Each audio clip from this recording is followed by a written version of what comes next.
Where do you see is the most significant opportunity for and use cases for generative AI, specifically for procurement teams? Well, I think it's one of the challenges is we say the technology, we say generative AI, and then we say can do this, and it sort of pigeonholes people's thinking.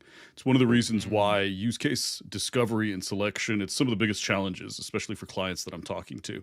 So let me explain how data and AI create value first. So procurement, it's forward-looking by nature. It's complex. It involves significant risk. There's a lot of uncertainty.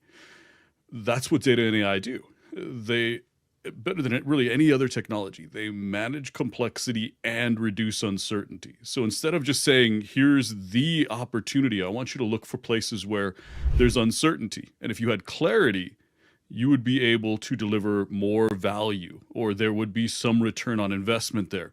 Any place that you have complexity and it takes you a whole bunch of people to manage that part of the workflow or that process. Those are amazingly high value use cases for data and AI. So instead of saying, hey, do this, I think that's at least a way to kick it off. This is how you should be thinking about the technology, managing complexity, reducing uncertainty. And that's pretty much the description of everything in procurement supply chain. Yeah, that's basically your job, right? Exactly, exactly. Christine, what are your thoughts?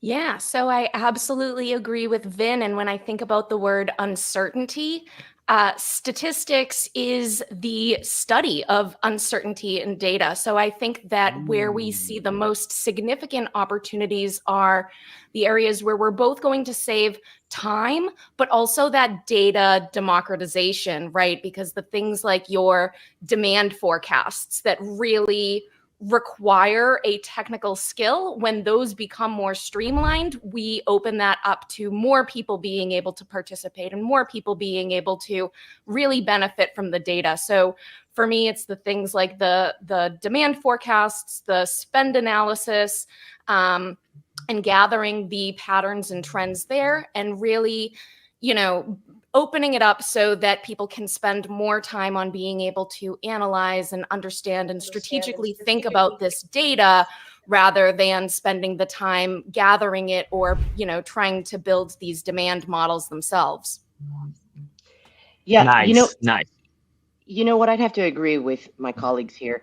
I think to me, if I were to say generative AI, where the focus is so much on the technology that really the huge benefit is the people, is to the people, right? So people in procurement, people in supply chain are spending a huge amount of time trying to navigate this uncertainty that we're living in, because that complexity that Vin was referring to and Kristen was referring to, that is not going away. We are living in a volatile world where every morning we wake up and we spin the wheel of what's next, right?